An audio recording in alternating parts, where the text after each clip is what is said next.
Learning is an extremely important part of being human, as we are so amazingly versatile and able to learn new knowledge and skills. As a phenomenon, learning is obviously of great interest to psychologists. So much so that I will make this a three-part mini-series about learning and studying. The first video will begin by explaining what psychologists understand as learning and what sorts of things are relevant to learning, and brief explanations of 5 different psychological theories of learning.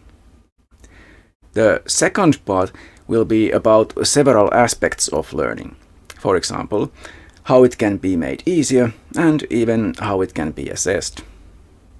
In the third video, I will discuss intentional learning, that is, studying specifically. My name is Jouni Vilkka and this is my channel TFF, Teacher from Finland. Don't forget to subscribe and click the thumbs up button. Learning can be understood as 1. Increasing knowledge or improving a skill. 2. Remembering and memorizing things. 3. Adapting knowledge or procedures from the mind to practice. 4. Understanding the contents of given material. And 5. Changing one's own understanding and views about things. Learning encompasses different kinds of things, such as cognitive knowledge, what one knows about the world. For example, what one learns at school. It also includes cognitive skills, such as the use of one's memory, ability to learn, languages, internal models about things, also known as schemas, and other skills that enable one to function effectively in the world. Motor skills, using one's body, are of course also important skills that can be learned. For example, typing, using all of one's fingers, riding a bicycle, dancing, anything physical really. We are also highly social, so social skills used in social interaction, are very important for us. We can learn a variety of different scripts and other schemas for different kinds of social situations, and we can learn to utilize them properly. Even emotions and motives are learned. We can evaluate our experiences and give them meaning, so that we don't merely experience emotions, but the emotions we experience depend on our past life experiences and our way of dealing with them. This has to do with our attitudes, which are learned ways of reacting to situations and things. It includes intellectual, behavioral, and emotional aspects. Cognitive learning is intentional, trying one's best to retain the information, regardless of the method. Reading, having someone explain the thing, writing about it, or completing exercises designed to hammer the knowledge in. We also learn a lot unintentionally. Especially values and attitudes, as well as basic motor skills and social skills, are not usually explicitly taught, and we don't try to learn them, but instead learn them as part of the socialization process. Memory is important for learning, of course. It is important to understand that there are different kinds of memory. Sensory memory is used when we sense the stimulus, when we hear the voice of our teacher or read words on a paper, for example. Already at this point, our schemas of perception actively select the things we focus on. Despite a myth that seems hard to kill, it doesn't matter which senses are used to take the information in, because all that matters for our learning is that the information is processed. Processing information requires the use of our working memory, which is very limited. When we consciously process something, such as perform a calculation, we can only hold a few things in our mind simultaneously. That is why we may wish to write things down or do the math on paper. externalize our minds in a way, to increase the capacity of our available working memory. But information is not retained in the working memory. It will be quickly wiped clean if we don't focus. That is why it is also called short-term memory. Storing information for later use requires long-term memory.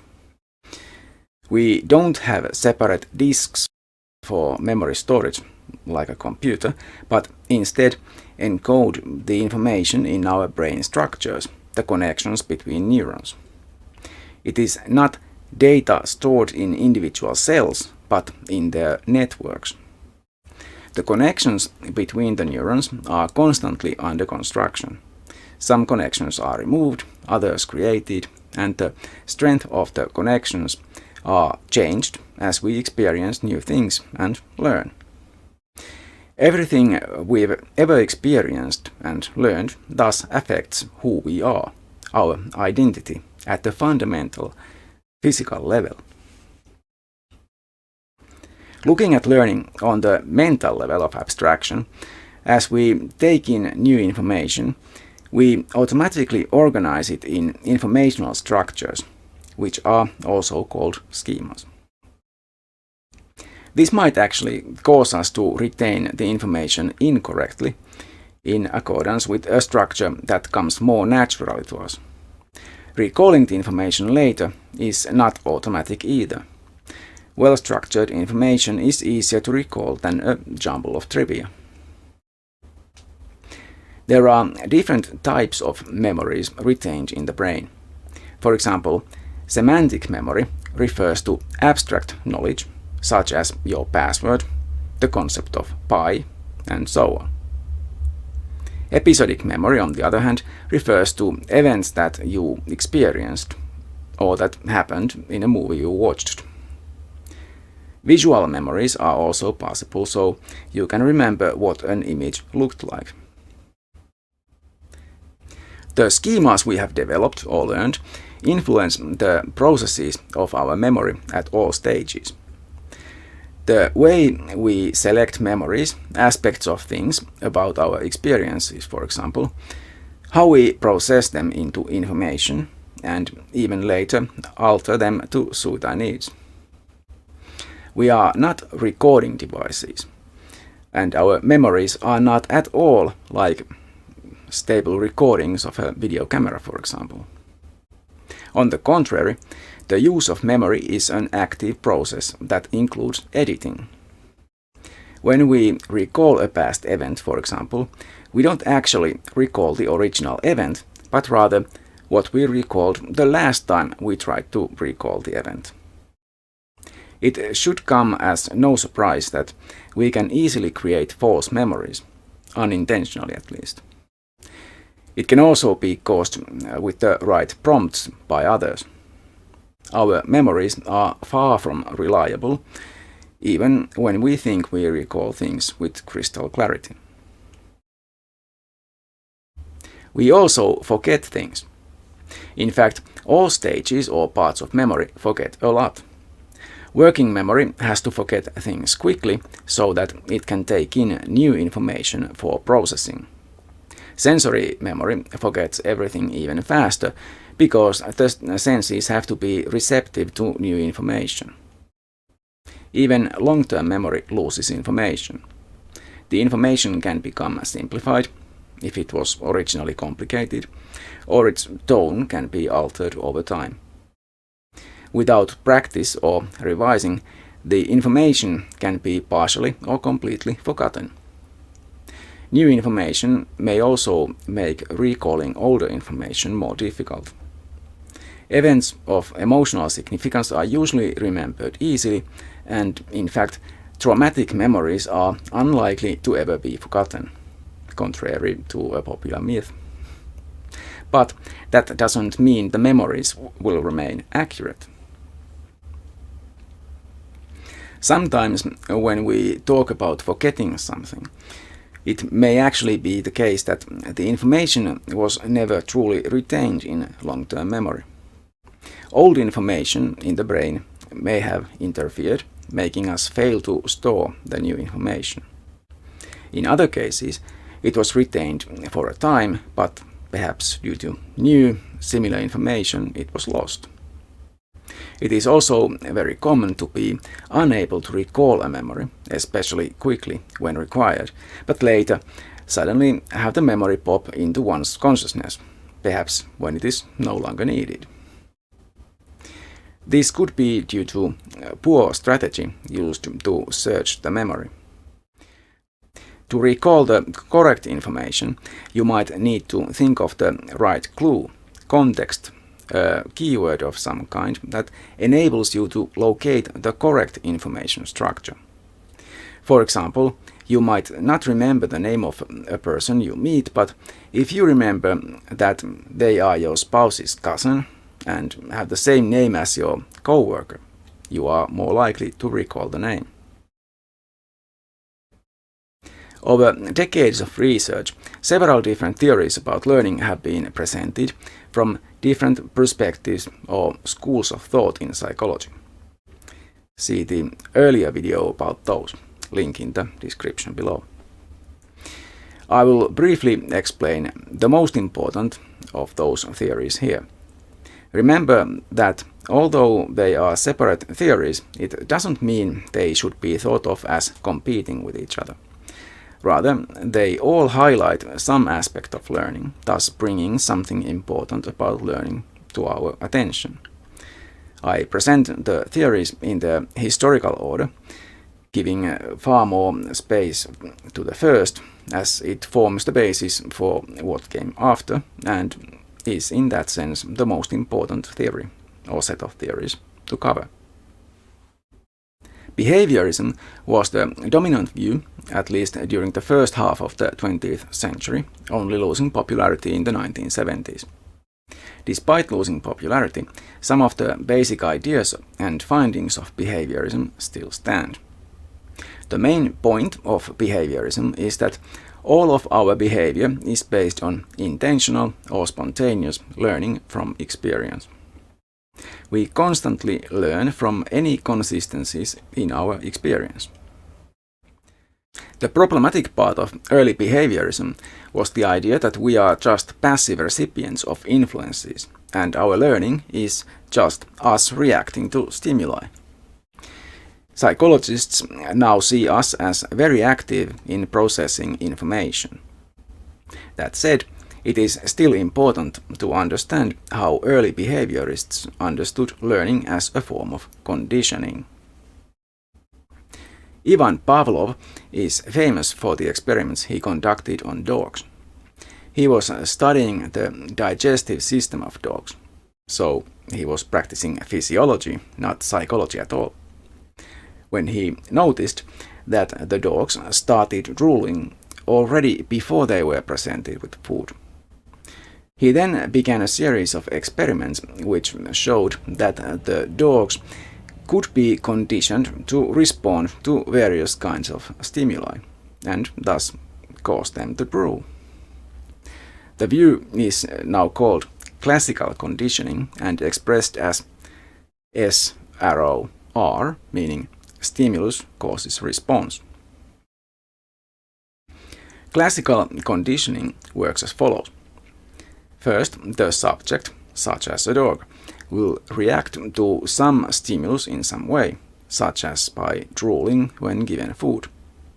In the case of the dogs, this was a physiological reaction, but it turned out that it can be pretty much any desired behavior as well. In the second phase, the subject is presented with another stimulus together with the original stimulus. In the famous example, a bell was rung while food was presented to the dog. This stimulus-response combination is repeated several times. This is the conditioning part. In the third phase, the dog is presented with only the second stimulus, the ringing bell. If the conditioning has been done properly, the dog will exhibit the intended behavior, such as drooling in this case. It has been conditioned to react to the second stimulus, which has nothing to do with the original and has no physiological reason to cause the same behavior. The dog can also be deconditioned by repeating the stimulus, for example the bell, without presenting the reward, the food in this case. The dog will then learn that the bell is not a signal for the food anymore and will cease to drool when hearing the bell, even if it had earlier been conditioned to do so whenever the bell rings. Although classical conditioning was discovered with other animals, the same principles apply to humans as well. The important thing about it is that it seems that psychological disorders or problems such as phobias, intense fears related to certain things, can be learned. Traumas can cause a person, especially a young child, to adopt phobias. If a child is bitten by a dog, it is possible that they will afterwards fear all dogs.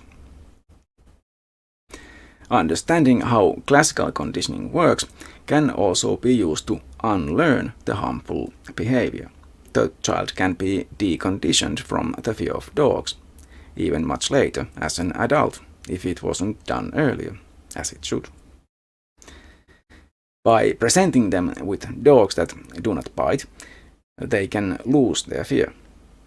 Of course, this should be done carefully, for example, by first letting them just observe the dog from a distance, when it is interacting with other people, other children perhaps. Then, step by step, increasing the contact with the object of fear. The second type of conditioning is called operant conditioning. It is called operant because it involves an active operation on the part of the learning subject. This type of learning is very important for teaching pets. It has been used by psychologists for a wide variety of weird experiments, where typically rats or pigeons have been trained to play games or perform other activities. The basic idea is quite simple. Reward the subject when they perform the behavior you want from them. A chicken tends to peck things, so if there is a button available for them to peck, and you want them to learn to peck it, simply have the button release food for them. They will quickly associate pecking the button with receiving food. If you want to teach a dog to walk by your side and pay attention to you, give them a reward as soon as they do so. The reward can be a treat at first, but merely attention is often rewarding for a dog. If you want to get a pet, get professional advice from trainers who teach people about pets. The important thing is that the reward needs to be associated with the correct behavior. If your dog barks and you just tell them to stop, you may be unintentionally rewarding the dog for barking. Rewarding the behavior is called positive reinforcement. Talking to the dog can be the wrong thing to do because it does not understand your words. You can reward the dog's behavior when it is just calmly lying down instead of barking, even when there are, for example, sounds it might react to by barking. You might use positive punishment to teach your dog as well, but it is more difficult to do right. That may be what you think you are doing when you tell your dog to shut up, but as I already mentioned, the dog might misunderstand, as it does not understand human language the way you do. And using something it would understand as a punishment might be animal abuse. At some point, you may succeed in teaching them the meaning of no, or that a spray of water will come from a bottle if they do not react to the verbal command. And then merely using the single word could function as a positive punishment. There are also negative reinforcement and negative punishment, and these terms also work as examples of how the word negative is typically used in academic contexts. It simply means the removal of something, not something bad.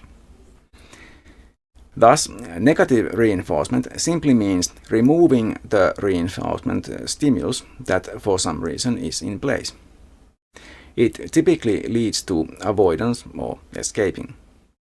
For example, psychologists have somewhat sadistically used electric shocks to teach animals to press buttons or perform other operations to stop the shocks. As the shocks stop due to the correct behavior, that behavior is negatively reinforced.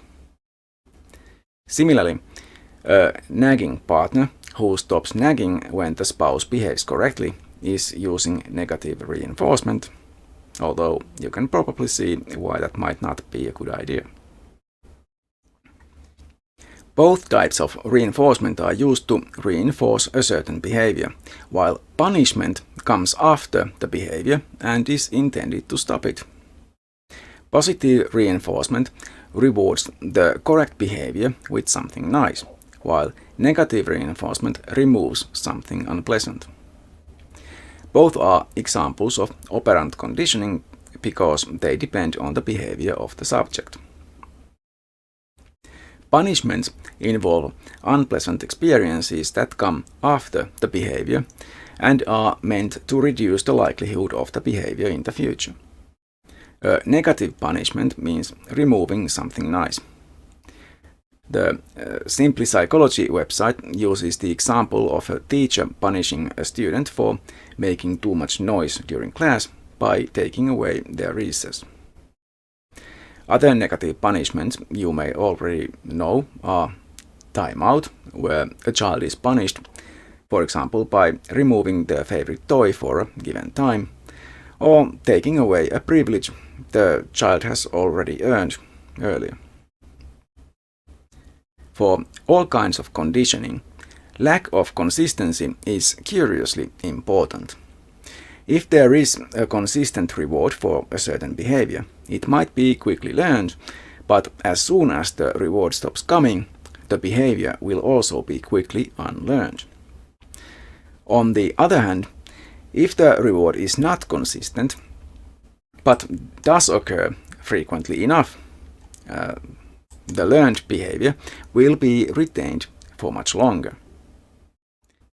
The chicken will, for quite some time, keep pecking the now non-functioning button that used to sometimes reward them with seed, but will quickly stop pecking the button that had always given them seed in the past once it stops working. Especially the original proponents of operant conditioning were extremely optimistic about the ability of humans to teach and learn on the basis of this method. They believed that any child could be taught to be any kind of professional if simply taught properly from a young age. We might now think that it was a bit too optimistic and overlooked innate differences between individuals. It seems far more likely that people have predispositions to learn some things better than others. We are simply more interested in some things than others, and we might even have physical differences that make us better suited for certain kinds of things than others. Some psychologists were unhappy with the behaviorist school of thought. Their contrary views, called Humanistic, were popular especially in the 1950s and 60s, but they continue to influence later views as well. The main point of difference to the behaviorists has to do with the individual's uniqueness and ability to direct themselves, and especially the significance of the individual's own understanding and comprehension of significance. According to this view, we learn best by doing and figuring things out, forming our own understanding of the thing we are trying to learn. The best experiences of learning are epiphanies, when we come to a realization. Things we've learned that way will be retained very well. Albert Bandura and others showed in the 1960s the importance of observing the behavior of others, especially in how children learn. I already mentioned Bandura's famous experiment with the Bobo doll in the context of aggression. Link to the video on mental health in the description below. He showed that children mimic the behaviors of adults and learn to behave aggressively if given aggressive examples. What matters especially is how those showing the example behavior are treated by other adults. If they are rewarded for their activity, the children observing them are more likely to mimic them. But if the observed adults are reprimanded or punished for their behavior, the children are not likely to behave that same way. In this observational learning, the observers use the observed as models for various behaviors and are thus able to learn the behaviors without having to try those behaviors themselves. While the phenomenon may be more easily observed in children, the same way of learning seems to continue to adulthood. Think about how people spread fashion, sayings, slang, and other behaviors. In some studies, people have been observed mimicking the moves of action heroes after watching a movie. Cognitive psychology developed in the 1960s. It focused on the internal cognitive processes of the mind used in learning, and the strategies that can be used to achieve the best learning results. The basic idea is to think of learning as the development of cognitive structures, and also the reverse, to see all development of cognitive structures as learning. Their most important concepts were schema, which includes subcategories like script, model, and algorithm, and representation. I have already explained the term schema previously, see the link in the description. Mental representation means one's understanding of something. We can understand concepts like coffee mug by how they are internally represented to understand what they are and how they can be used, for example.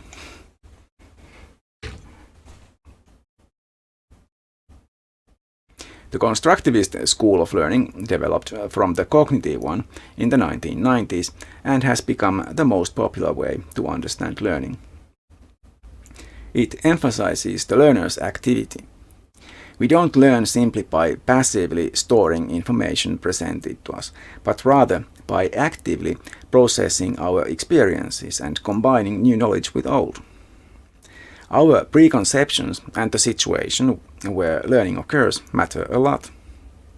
The social interaction and cooperation involved are important. The learner's internal motivation is more important than any external motivation, as learning can be difficult and time-consuming, and so it is easy to run out of motivation. A passion for something makes the task of studying it, or practicing it, rewarding in itself, replenishing the motivation. The Constructivists also emphasize the individual's ability to direct their own behavior in learning. This is where their metacognitive skills come into play, as they can reflect on their progress in learning the new skill or knowledge and act accordingly. The individual doesn't just learn new things, but also ways of learning or studying. This can include different methods of solving problems and memorizing things, for example. Contextualizing new information makes it easier to understand its significance and what other things it is connected to. The more context there is for something, the easier it is to recall the information later. This ends the first of my 3 videos on the psychology of learning. In the next 2 videos, I will discuss many aspects of learning and then studying specifically. I hope to see you back on my channel then. Bye for now. If you wish to support my channel, please click thumbs up, subscribe and share my videos. Any comments on the videos would also be welcome.